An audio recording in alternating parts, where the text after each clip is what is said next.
Art is useless. 15 years ago, this idea got me a master's degree in biophysics. Obviously, now I don't think so, and let me tell you how I get here. Hi, my name is Olga Ptashnik. I'm an artist and illustrator for picture books. Today I found myself in the most beautiful, blossoming garden and realized this is a nice place to be, generally speaking, and also I was drawing, and it is also a nice thing to do on a weekday afternoon. One of the most difficult choices for me was to choose university to go to.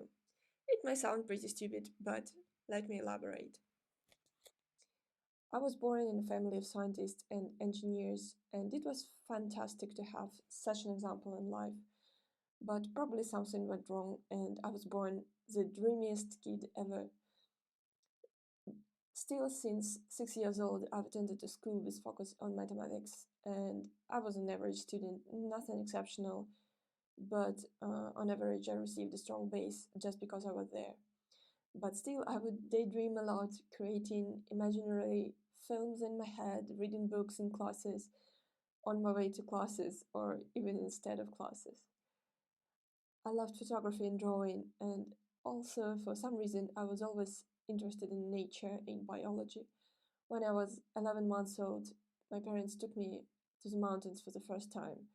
They are amateur mountaineers and they would go climbing in May.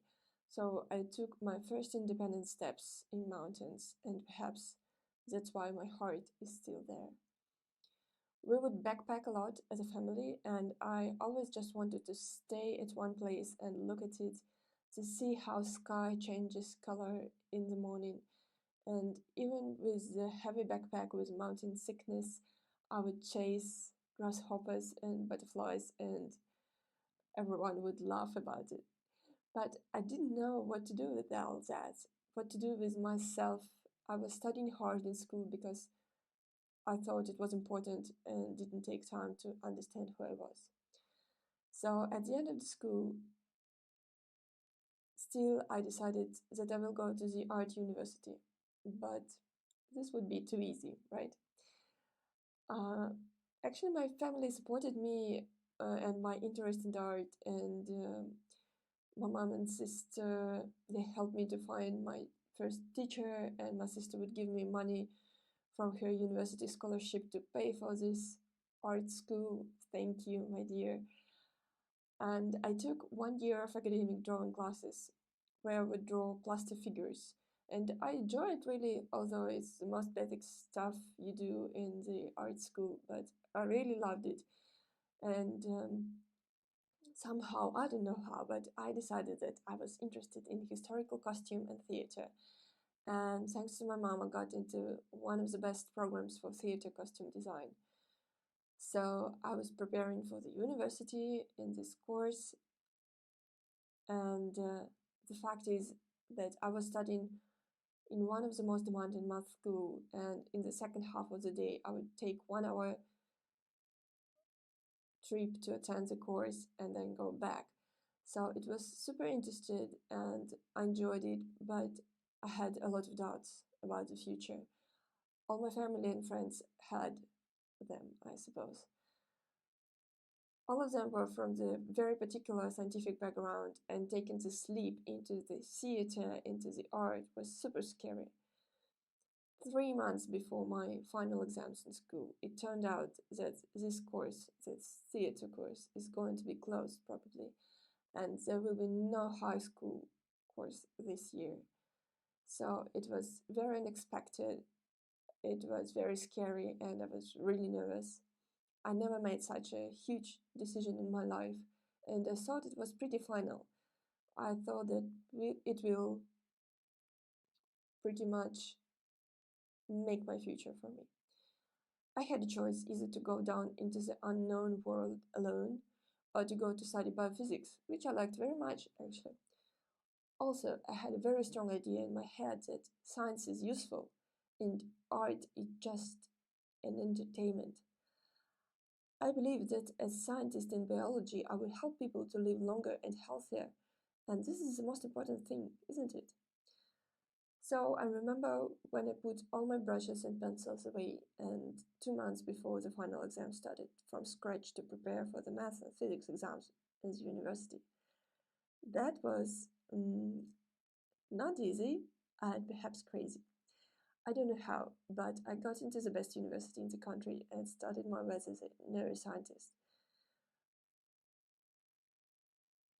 Well, maybe I will tell more about it in one day, but in order to be quick, it didn't work for me in the end. Uh, I really wanted to. I thought I wanted to be a scientist, and I really studied hard. But 2 last years, I wanted to quit.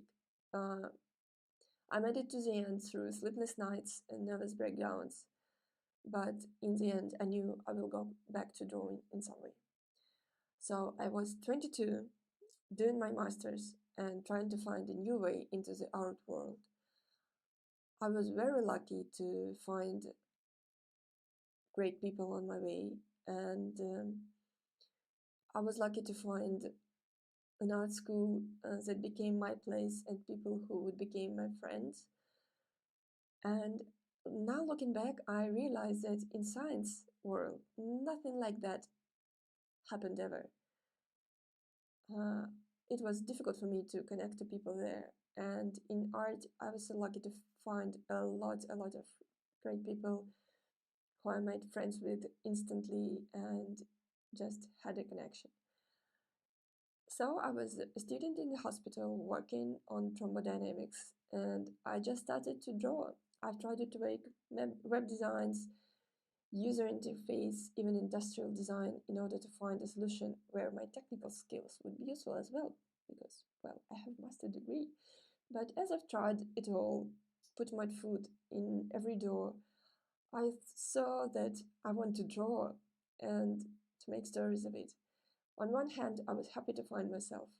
On the other, I realized it would not be the easiest path. It would be much easier to find something more profitable.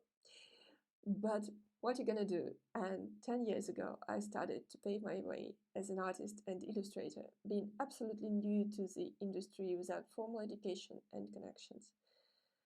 It is still a huge learning curve, and I cannot say that I know what I'm doing now. I'm not sure as an artist I would ever be able to do so, but I can see that as a river, I'm finding my path between rocks and woodlands, becoming deeper and stronger, and I love the process. Perhaps it is a topic for another long video about an art career. But do I still think that science is useful and art is not? Definitely not. Not so often the ideas stay strong in my head for decades, but this is one of them. I truly believe that long life without emotions and ideas is terrible. It is a torture. So I would rather prefer a short life full of smiles and tears than a long life without anything. And this is how I feel about art. It is one of the major things that would fill our lives, that makes sense. So if my work touches someone's heart in any way, then I'm happy. It is the best possible prize for me as an artist and a picture book maker. I feel so lucky to be able to see it.